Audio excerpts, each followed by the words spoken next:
At this stage in my life, I don't need to apologize for anything. Well, I don't. Exactly.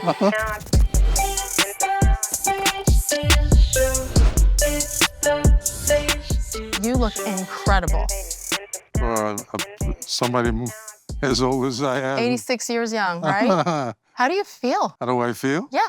Well, I'm just getting over bronchitis right now. Oh, so good timing for this. Sorry. Yeah. So, but overall. It was nice to get out of the house. Overall. I was stuck in the house for like a week because I was getting stir crazy.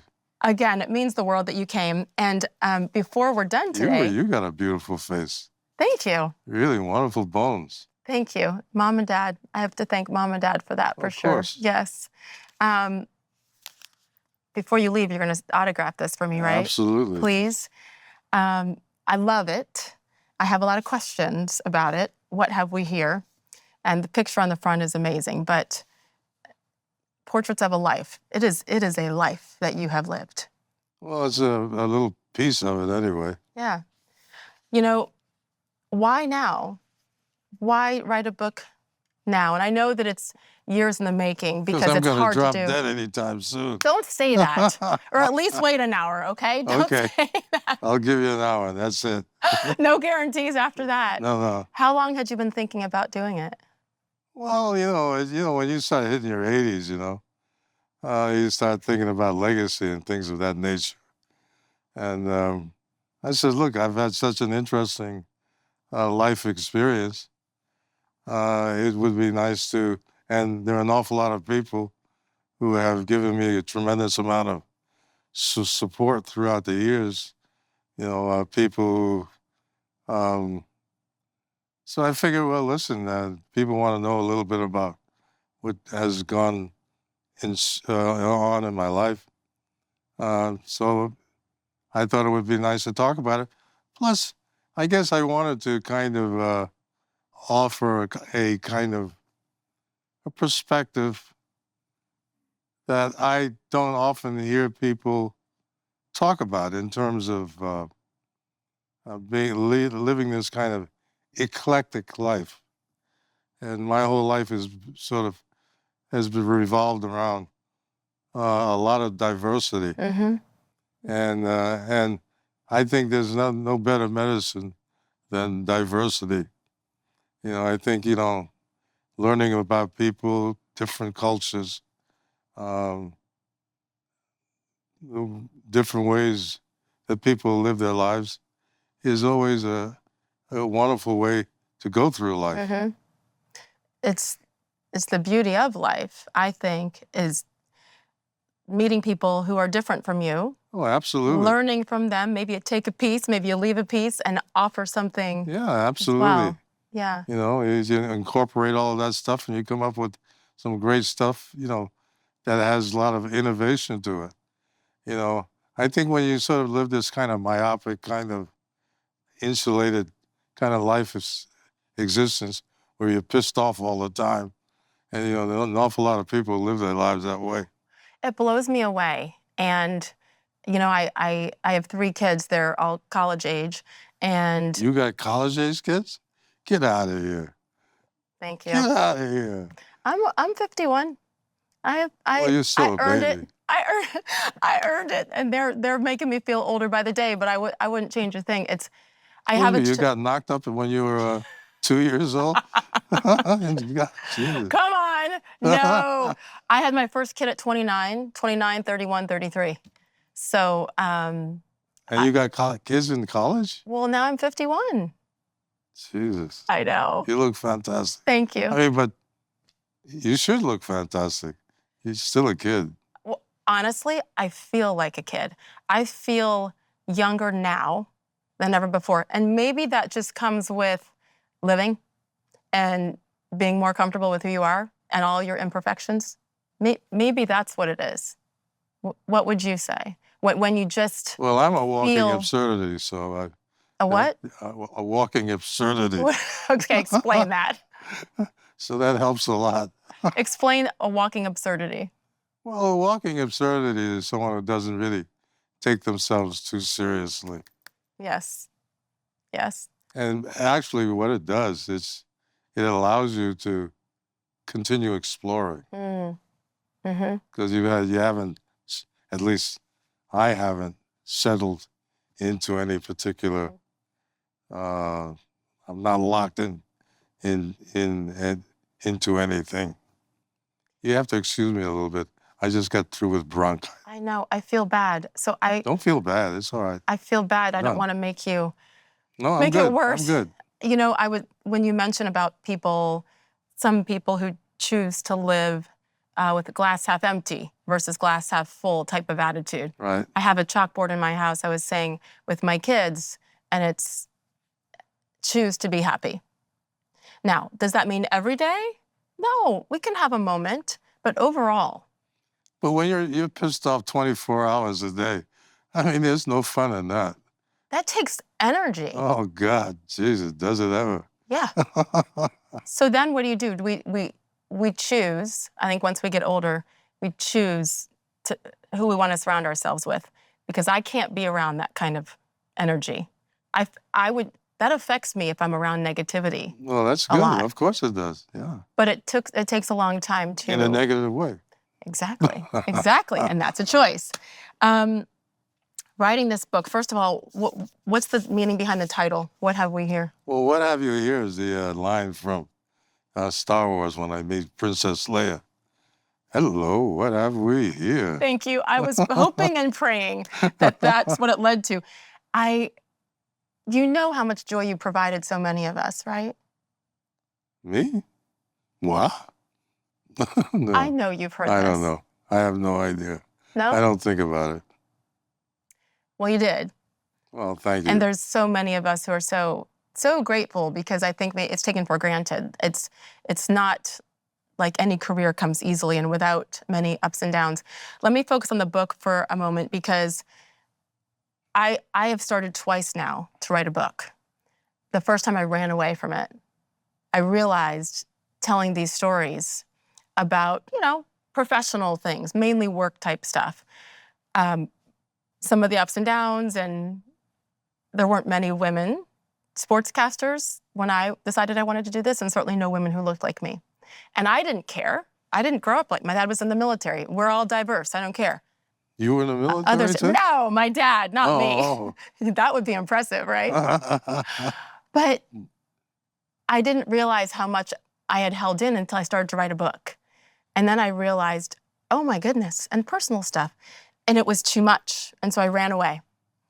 And now, 3 years later, I've started again, and I'm blown away at how therapeutic it is in some ways, and also revealing and humbling and awesome. What have you experienced? What did you experience? It's scary too. Yes. Well, all of a sudden you say to yourself, I don't mind. I have no qualms about talking about my life. But then you start talking about your life, and then you start thinking, oh my goodness, I'm like exposing myself here. It's like stripping away. Yeah. The clothing and standing there naked. However, I just felt compelled to talk about things that, as I said earlier, that people don't normally hear about. And I had mixed feelings, but I really wanted to, as I said earlier, I really wanted to talk about the whole eclectic. I see myself as the full spectrum of colors, and I'm a painter, so I have a special understanding about that.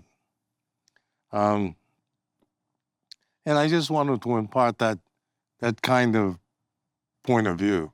Mm-hmm. That you don't have to live this way or that way, but there's that whole gray area between this and that that has much more expression, it's much more interesting, and you can learn to become, at least, I don't like giving advice, but I just feel like you can learn to become very innovative. Mm. And I live for innovation. I'm from that era of I, when I was very young, I got fascinated with individualism Mm. and futurism. In fact, I used to take classes in futurism way back in the 60s with FMS Fendiri. He was an Iranian guy, a professor Wow. in New York. But innovation is something that has always intrigued me. And anything that gets in the way of being an innovative person, I don't want to be around. I mean, that's why I've never, I tried to join back in the 60s, what do you call it, groups, civil rights You mean groups, activist types? activist groups. I Activism. tried that for a moment and only to find out that it didn't work for me. I'd rather find my own way of doing things.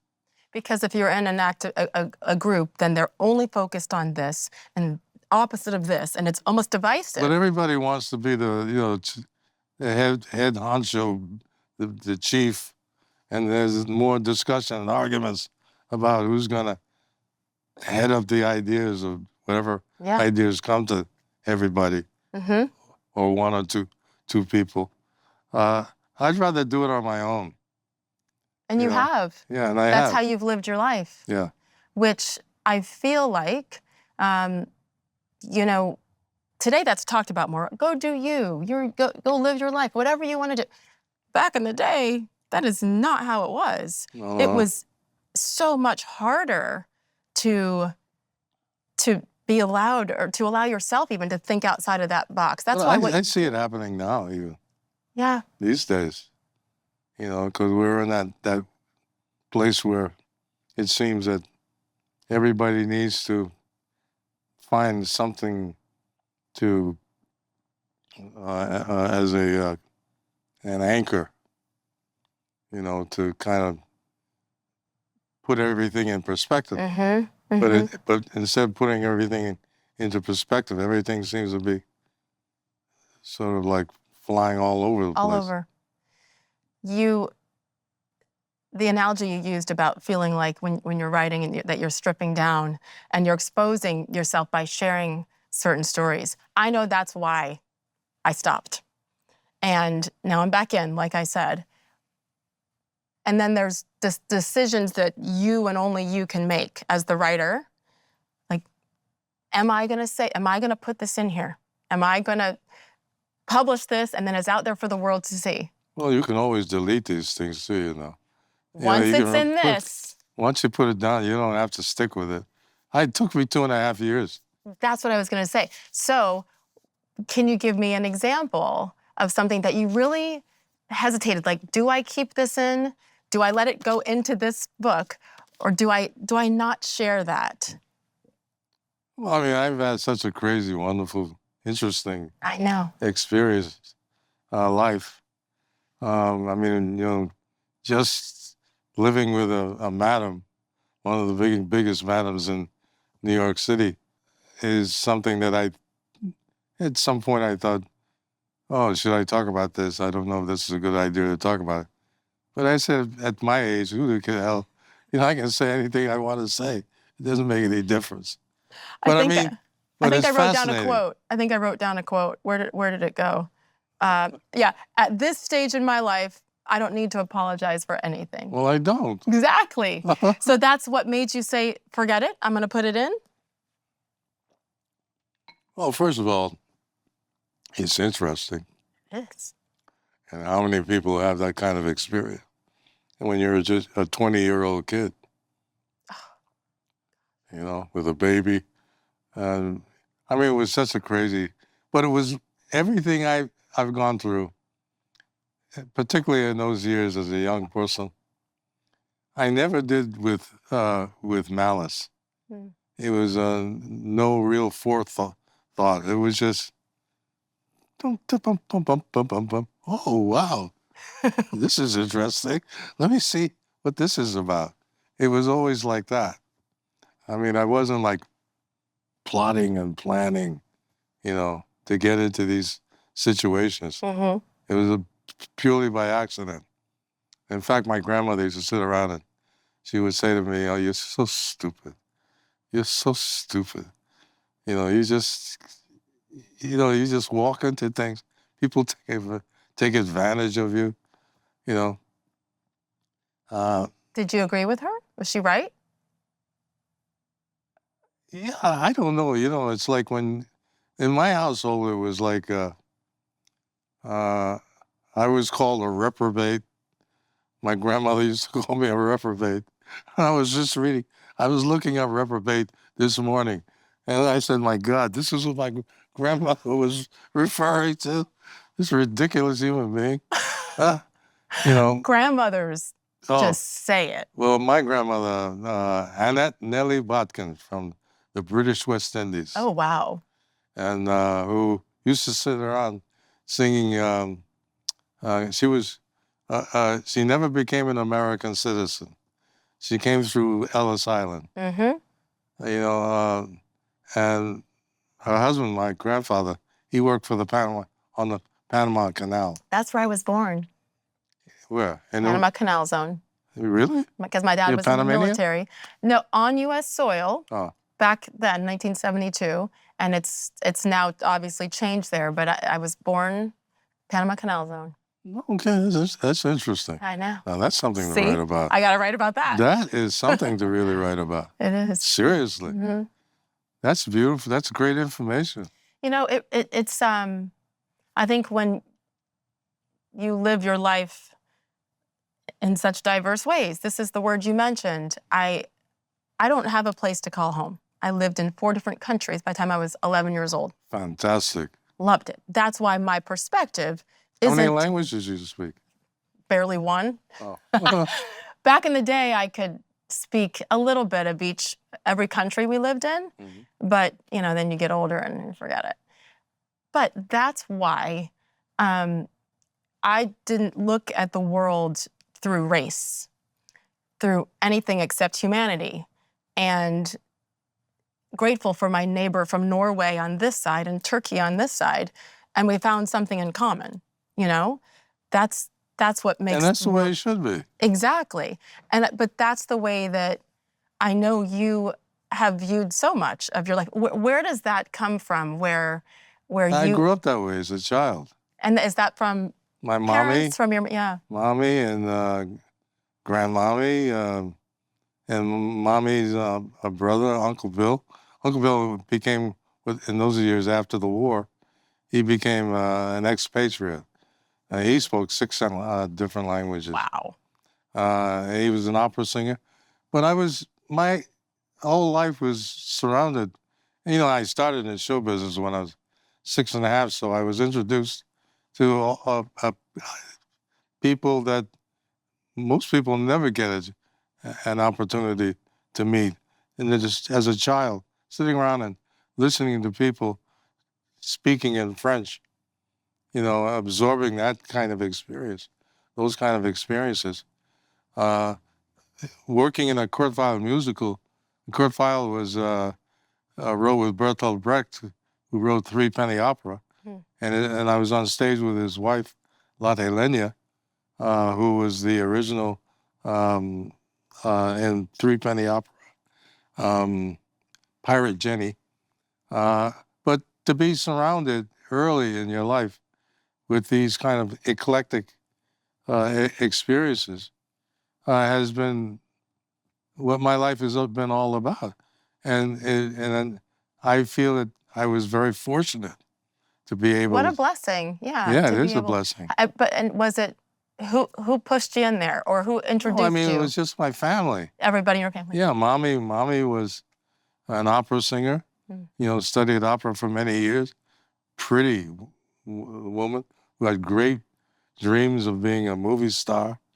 But the little brown-skinned girls like her didn't have that kind of opportunity in those years. I even did a painting about that. You did? Called my Sambo paintings. Oh, wow. Very interesting paintings. And this one was in particular about Lena Horne. Oh, talk about a beauty. The first time going to MGM. And even with movies, Mommy loved going to the movies. And she used to take my sister and I had a twin sister, Lady. And Mommy was she loved pirate movies in particular. And we used to go to the movies. And she would talk about Rudolph Valentino. That's why I decided at some point in my life, I want to be like Rudolph Valentino. Hi guys, thanks again for watching my new show. Today I want to really thank you by telling you about something great, meat. So there's a company called Good Ranchers, and they're America's #1 meat delivery service. And they just launched their new King Box full of thick-cut bone-in ribeyes, which are my favorite, center-cut filet mignons, and thick-cut bone-in New York strips. All of them are sourced from local family farms and aged 21 days to perfection. Buy one today before they sell out at goodranchers.com. Good Ranchers is offering free bacon for life with any new subscription. And if you use my code SAGE, you'll receive 2 packs of Good Ranchers uncured applewood smoked bacon with every single order. So go to goodranchers.com and subscribe to any of their custom curated boxes filled with 100% American beef, chicken, pork, or wild-caught seafood. Use my code SAGE at checkout to claim your free applewood smoked bacon for life. If you needed any other reason to support Good Ranchers, they're not only amazing partners of my show, thanks again, but they support the paralyzed veterans of America too. Every order saves American farms and supports American veterans. So change the way you buy meat today at goodranchers.com. Use my code SAGE to claim your free bacon for life. The movies I really wanted to do were movies like sophisticated comedies. You know, like with Myrna Loy, the kind of movies that Melvin Douglas and Myrna Loy and all those kind of movies where it's highly sophisticated movies. Those are the kind of, that was always in my head, you know, and being this kind of romantic figure on the screen. And I think I achieved it. I was gonna say, how do you think you did? Yeah, I think I did okay. But at the same time, I feel like when you present yourself, you should never be pompous. You should always allow people to see your vulnerability. Yes. You know, because people they want to, no matter, Betty Davis was one of my favorite actresses of all time, because she would go on the screen. She could play the biggest bitch in the world who would create all kinds of mayhem. Cagney, Edward G. Robinson.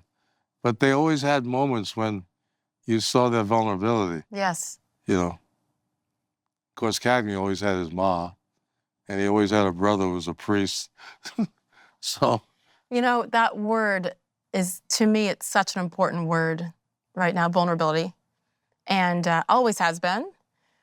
But I have found that every time I'm vulnerable with someone, not only does it make you feel better, sometimes to get it off your chest, whatever it might be, you receive that back.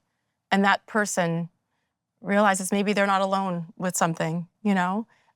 Everyone's experiencing something, no matter how grand your career has been or how much money. Yeah, I mean, listen, we were all a product of what was introduced to us very early in our lives. So we react based on those experiences. I like how you call your mom mommy.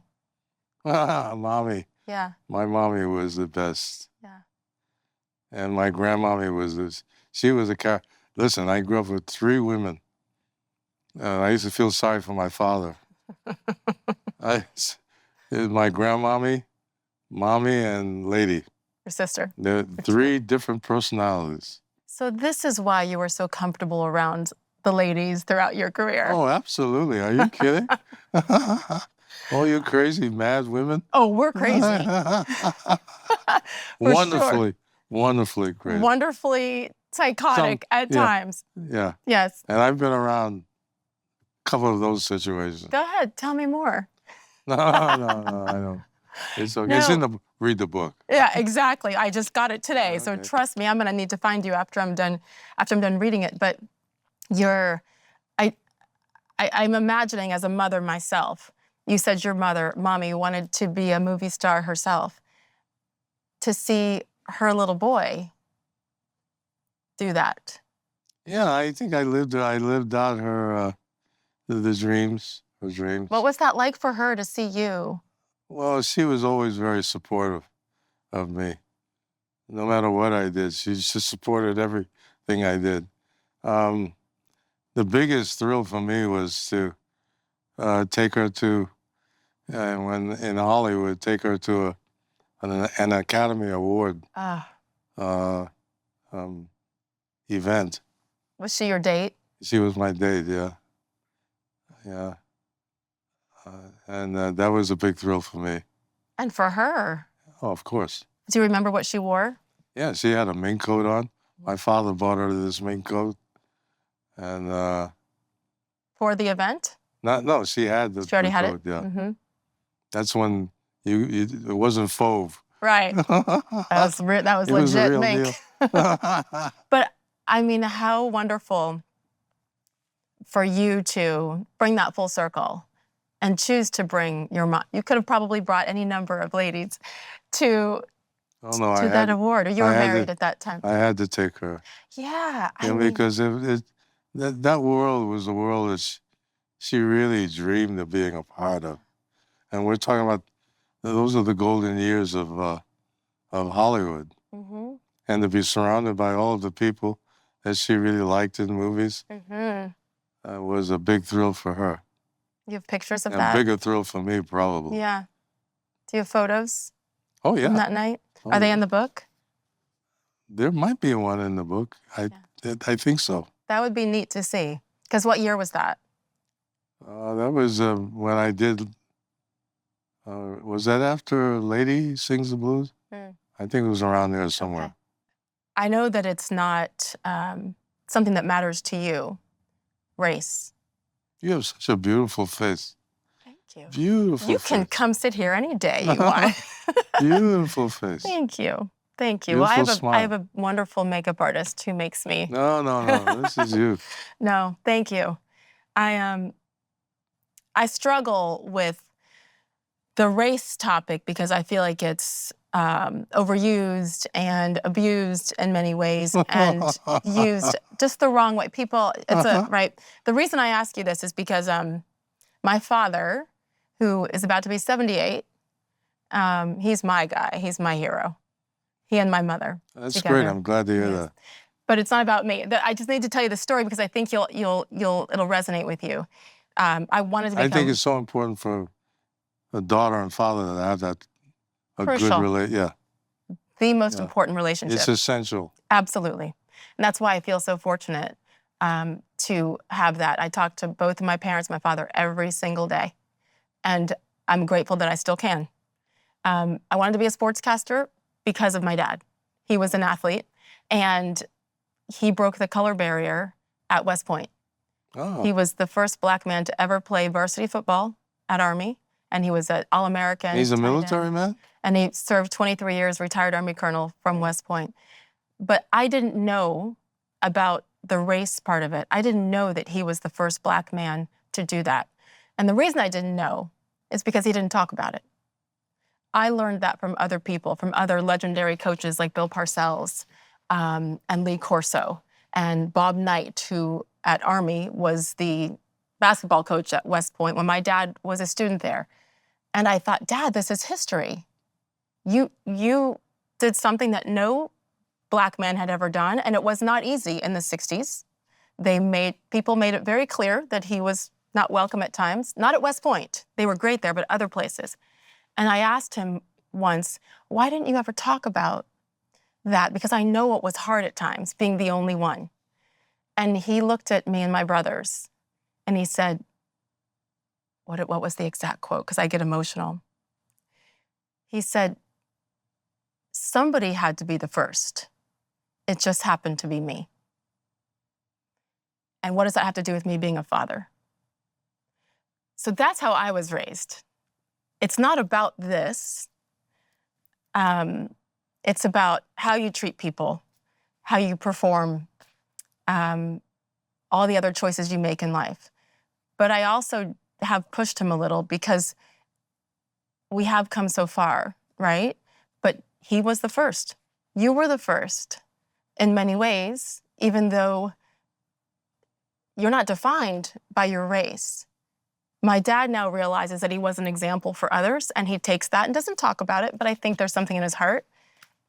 Do you take that? Do you feel that as well, where brown people, like these athletes that came after my dad who wanted to be like him, saw, oh my goodness, look at what Billy D. Williams is doing, and he's being himself. He's being authentic.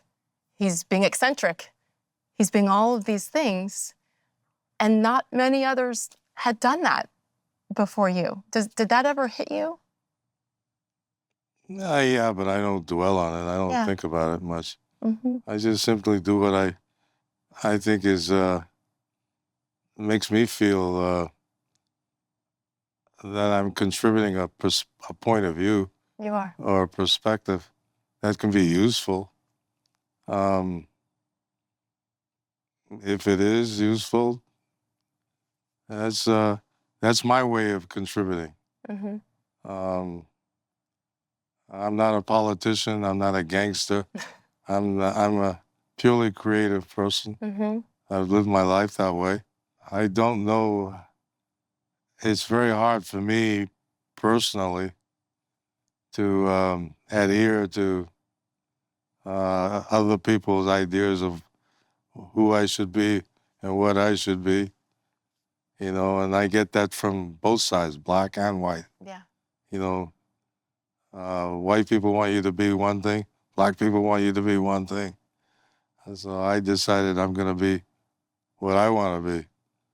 And but that's where the whole individualism and futurism comes into play. Was that a hard decision at any point when you kept feeling No, tugs 'cause from both sides? I'm a maverick, Mm-hmm.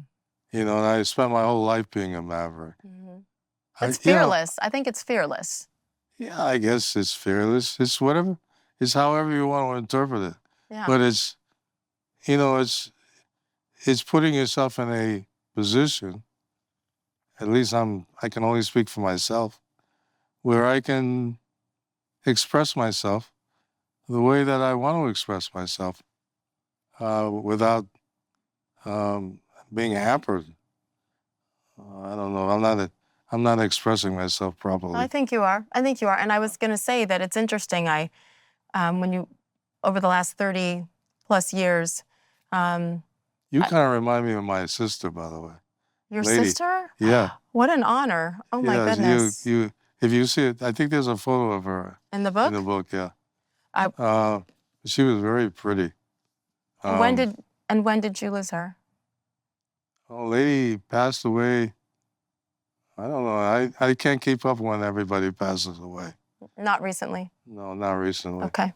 But she always worried about me I know. even to the last moment. Yeah.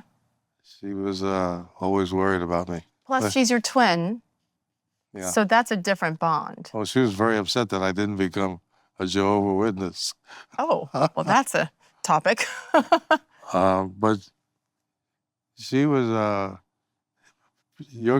she had your quality, your kind of beauty. Thank Yeah. you. That's a compliment. Thank Anyway, you. I just thought I'd throw it. No, I love Yeah, it. I'm just looking at you. I said, my God, there is something about you that reminds me of Lady. Lady, I love the name. Yeah. Well, she was always a lady while I was a tramp. You said that, not me. Is that what she would say to you? No, my grandmother was it. That was my grandmother. She was something. I wish I could have met your grandmother because she just said it. Oh, she was something. She was very theatrical, my grandmother. It sounds like it. Yeah. And when I used to tease my sister, she would call me into her room and make me stand before her and fold my arms and read the riot to me and threaten to send me to reform school. Be nice to your sister. Yes. Yeah, yeah. Well, anyway. Oh, you had mentioned, Maverick and doing things your way. Yeah, I think that at least from my point of view, it seems that if you really want to introduce some new ideas, you can't follow other people. Because most people are this is not a nice thing to say, but I would say a lot of people are not very inventive, Mm. and most people sort of, well, we see a lot of it now. I mean, you see it. Well, I always say church people. Church people are people who are easily uh, manipulated. Mm. All these preachers start these churches to make money. And, God always needs money. And I can't figure out why, why would God always continue asking for money? No one's been able to answer that question for you, huh? Not for me, no. When you talk about just doing what is true to yourself versus what others' expectations are, in the sports world, it's, Tiger Woods, Michael Jordan, we're always told, why aren't you speaking up more? Why aren't you doing this? You're supposed to do this and this and this, and there's all these rules. No, there are plenty of people doing that. Let them do it. But there's other criticism. people, there are people who just have to go through life with their own ideas. Mm-hmm. And they want to act out those ideas, see what those ideas work or not. Yeah. But it's interesting to watch because, and especially now, this crazy world and social media, and people can attack anonymously. It's a whole, right? But I've always been fascinated when people tell you, anyone, but especially if you're a public figure, that this is how you should act or speak or vote or whatever based on your skin color. And with Tiger and Michael Jordan, they kept saying, well, you need to do this and stand up more for the Black community. And they said, why? Because we have the similar skin color? Like, what are the rules there? And I always was a little, not knowing them, especially at the time, why is there pressure? Why is there pressure from, the Black community to say, you must do this? And I respect them for doing what you did, which is saying, this is how I choose to live, regardless of what the expectations are. Why do you think there's that kind of pressure that people put on each other? Well, I think most people are not, they don't think as individuals. I don't know. Let me see if I can put this into words without offending anybody. Listen, it's great. Let me repeat the quote that you said.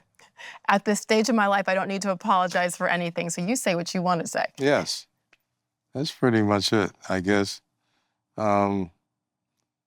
Listen, if people want to join organizations, they want to join groups, if they want to create a kind of solidarity that gives them credence or some purpose, that's fine.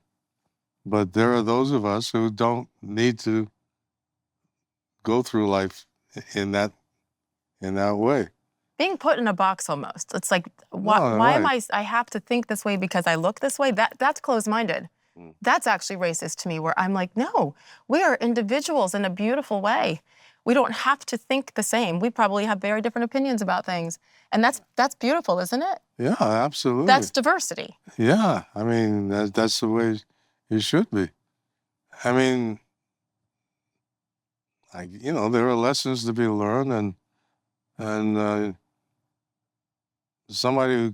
if somebody comes along with a point of view that can be useful, then I would say I personally welcome it. To listen and have a conversation and to and that's the other thing. I think listening is very important.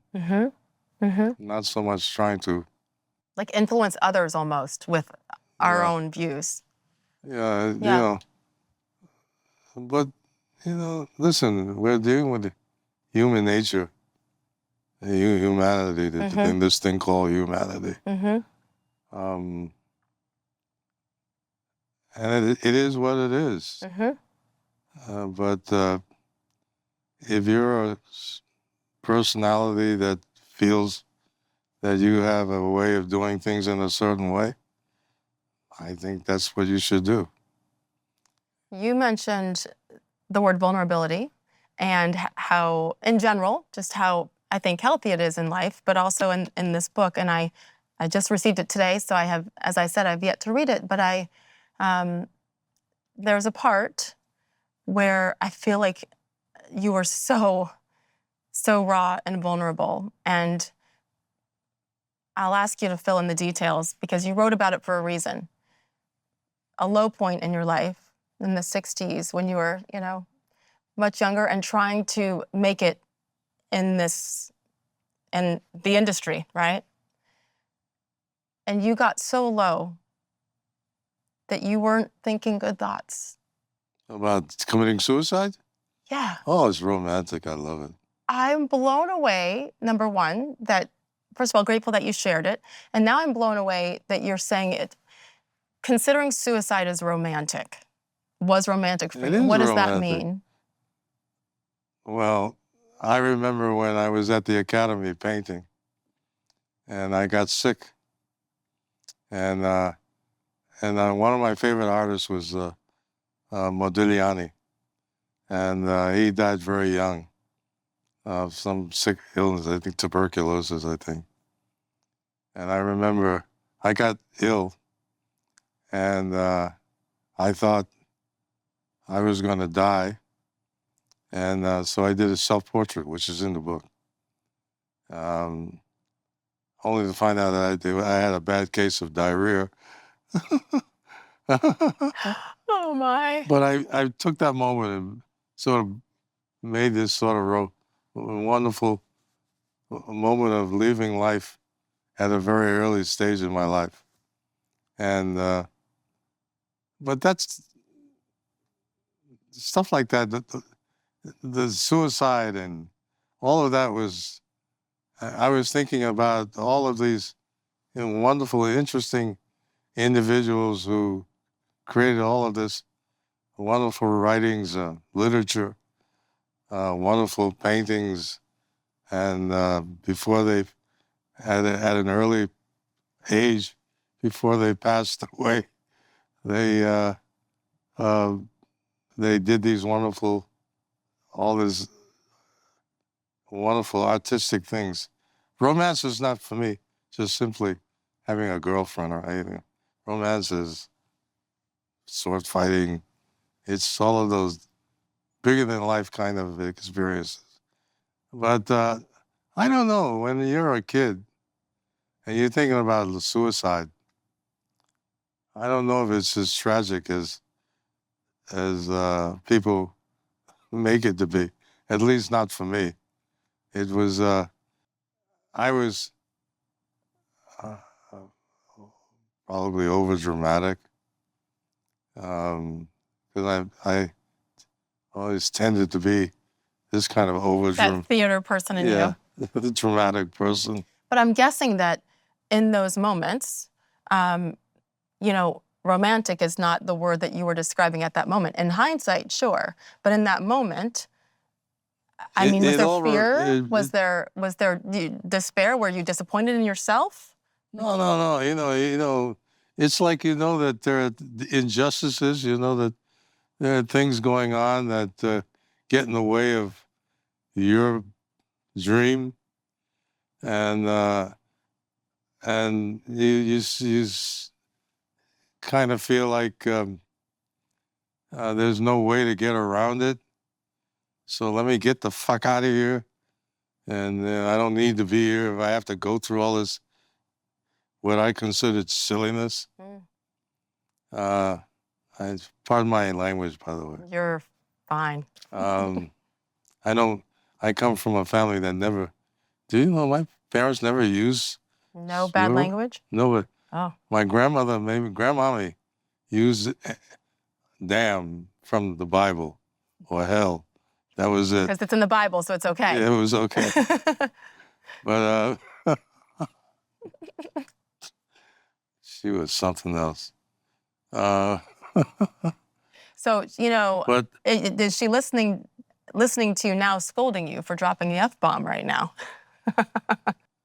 She's no good. He's a tramp. Lady and the Tramp, right? But in that moment, I think we all have lows, and sometimes they're lower than we like. How did you pull yourself out of that time? Well, LSD was a big factor in my life. Helped you? It helped me. Yeah. Helped you get out of Well, that suicidal was the thoughts? '60s, and then it was not about getting high. It was about self-realization. Or escaping Yeah. or discovering? No, discovering. Discovering. It was a spiritual awakening. That's what I went through with LSD. Only for a year I did it. After you were at your low point, or Yeah, during? at a point when, I was on Broadway, and when I was a young man, only to find out that, and being given accolades, and then suddenly finding that the only reason why I couldn't continue building my career was because of the color of my skin. It was created a kind of a despair in my life, and I didn't know what to do. I felt like I was trapped, and I couldn't get out of this whole point of view that was created by outside forces. And so, I went through that. I mean, but I never, you think about all of this self-destruction, but I don't think that I would ever have done that. They were fleeting thoughts? It wasn't Yeah. like, yeah. It was, I do know one thing about me. If I'm in a situation that is totally unsolvable, is that a word? Yes. Um, Today it is. yeah, okay. I wouldn't want to be here. There's no sense. There's no point. I'll just feel like I need to move on.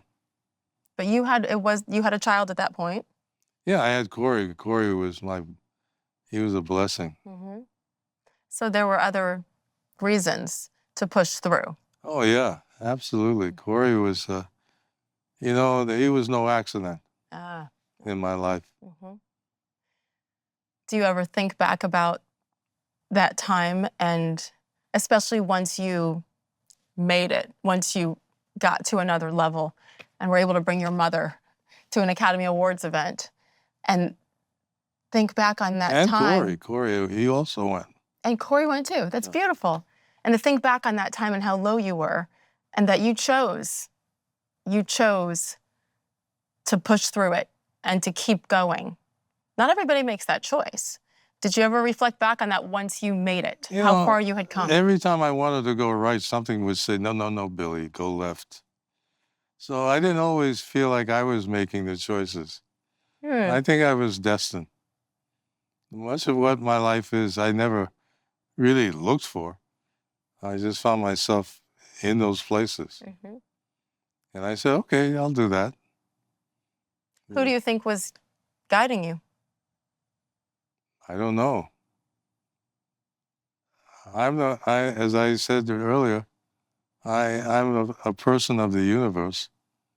And the universe is, energy, frequencies, vibrations, molecules, atoms, electrons, all these things that contribute to who we are and what we are. So not God or faith, more energy? Well, if you want to, some people call it God and faith. Yeah, what is it for you? For me, it's science. But you took those messages and mathematics. let that science guide you with your decision making. You thought left, but you went right. Yeah, it's a lot. For me, it's a lot deeper than just simply coming up with a word like God. I think all of that's politics. It's a way of manipulating people, and getting in people's way for your own purpose. Was that not part of your upbringing? No, I was, my father was a Baptist. He used to try to take me to a Baptist church, and I couldn't handle it. And then who was the Jehovah's Witness? My mother and my sister. They later, a few years. Well, my sister married this. Got married to a guy who was gay. Your sister married a bisexual. gay man. Yeah, and I tried to talk her out of it. She knew at the time? I don't think she knew. She was so much in love with him. Oh. So they got married, and I didn't like him at all. He wasn't a good person. Mm. But anyway, they had beautiful children though. My niece and my nephews, they're wonderful people. Did they stay married though? Because once he No, they split up. That's after. Got it. Lady, I think, embraced this whole Jehovah thing. Although my family have been always religious people. Mm-hmm. But that wasn't for you. No. As a matter of fact, I remember there was one time my sister became an Episcopalian at one period. And I remember I thought about becoming an Episcopalian. And I remember going through the process of being accepted in the faith. Okay. There's a word. It's not confirmed, is it? No, I wasn't confirmed. Yeah. It didn't go that far. Okay, you didn't quite get there. No. But I remember sitting in front of kneeling before the priest or the bishop or whatever they call these guys. They all have wonderful names. And he had this beatific smile on his face, and he was looking at me. And my mother and my sister and my father were sitting in the pews. Well, I looked up at the priest with this look on his face looking at me, and I got up and walked out of the church. Oh, my goodness. And my family, they were mortified because it was so embarrassing. When you reflect back on your career, oh, my goodness, there's so much. Yeah, a lot. So much. So many diverse, there's our word, so many diverse things that you've done. And not just done, but done well. Yeah, I think I can be very, I'm confident knowing that that I put forth a good effort, that I've succeeded. There's no reason for me to feel any kind of bitterness. Can I ask you, were you bitter in the early 1960s when you said it was because of the color of your skin that you couldn't get a job? Were you bitter at that time? That would be understandable. Because you're like, I can do this. Give me a shot. But because of this, you're not going to give me a shot? I can't say that I was ever bitter about anything. I felt despair. Hurt? I felt hurt. But I always figured a way. I always figured out how to get through it or around it. I mean, even in those moments of despair, it was one of those moments where you say, "Okay, Billy, pull it together."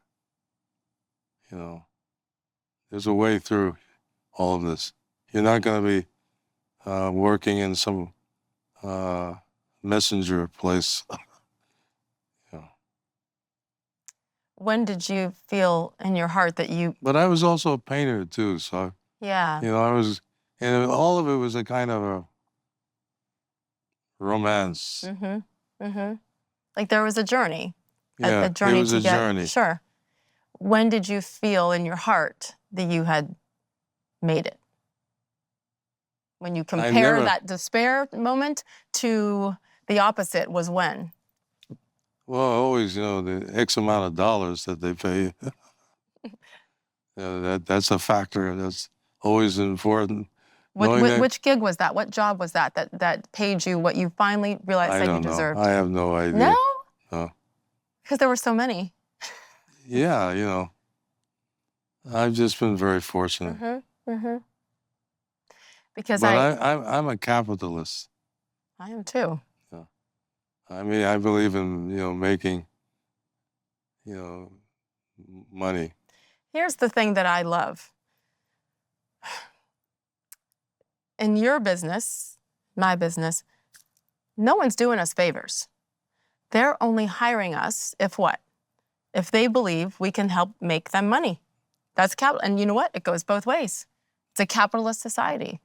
And so that's why, Well, they're using you and you using them. And hopefully along the way, there can be genuine moments and relationships. And I know I've had that. And also you want to, if you're thinking in terms of autonomy, it's your way of finding a way to take more and more control of your life. But in order to do that, you have to go through all of these machinations, whatever. I wonder, especially because the world has evolved so much since, let's just even say Star Wars from the late 70s, the autonomy. Do you recall when you really felt that?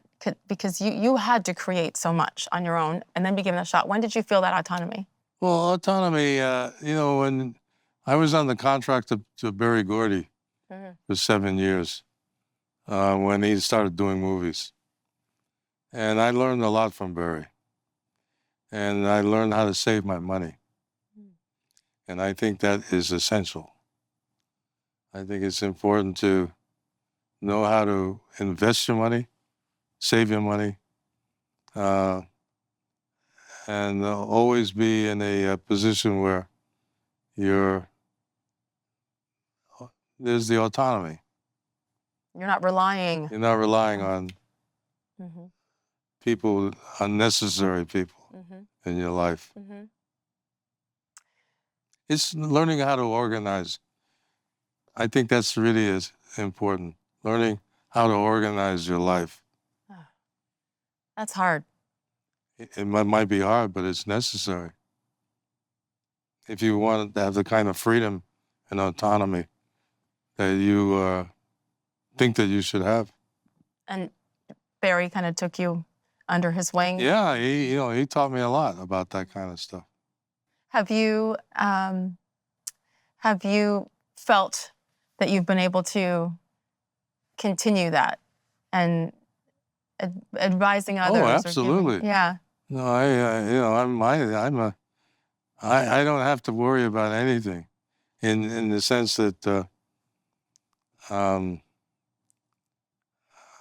not. I don't live a desperate life.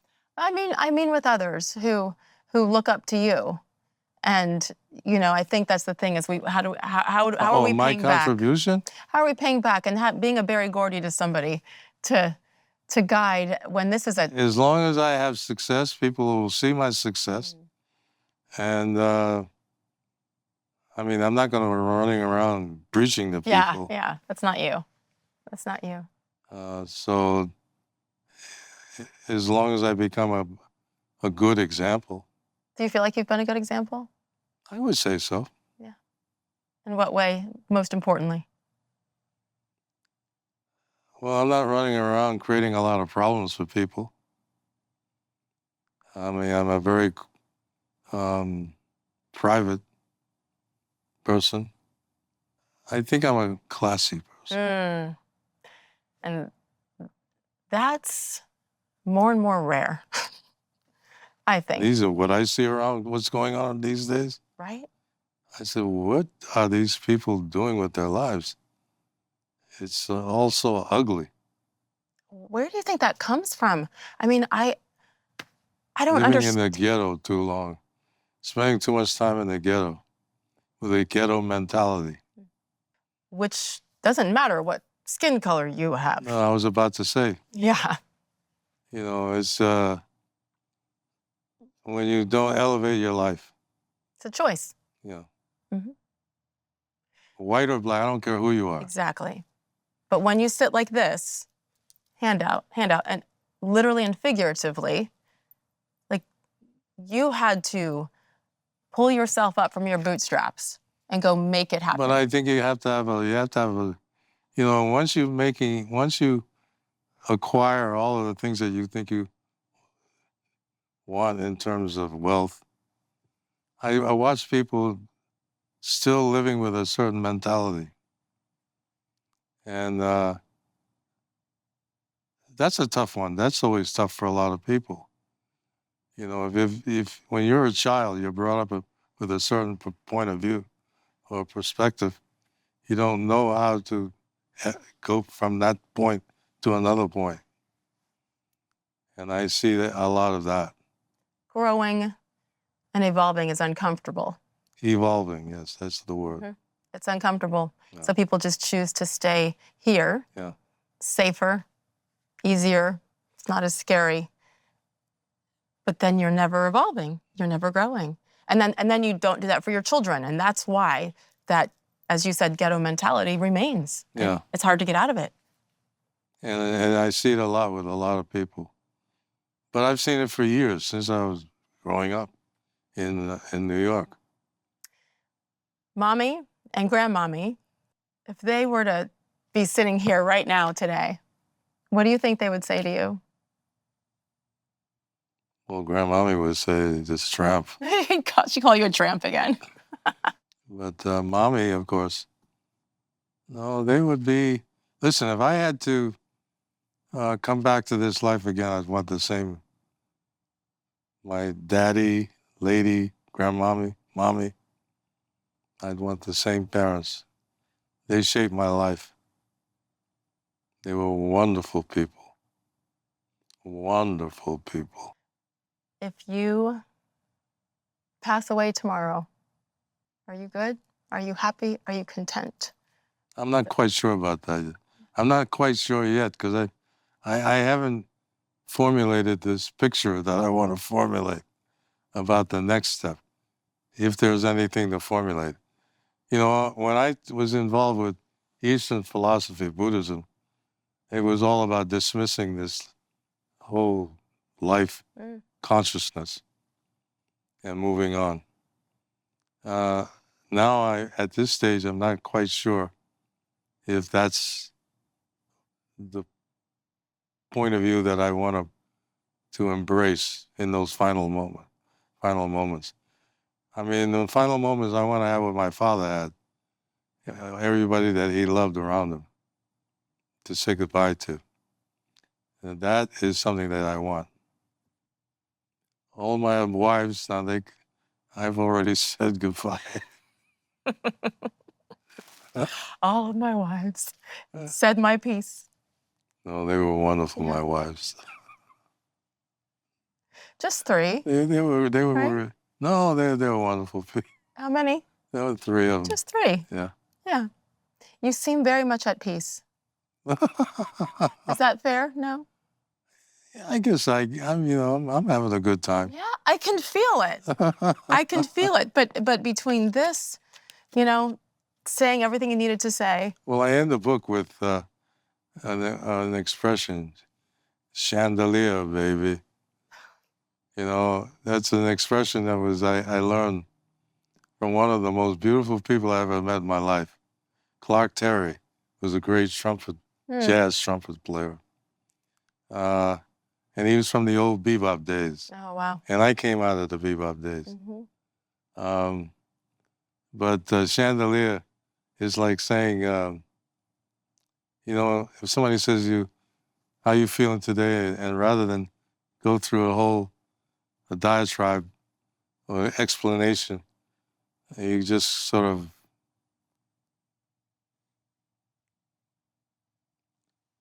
chandelier.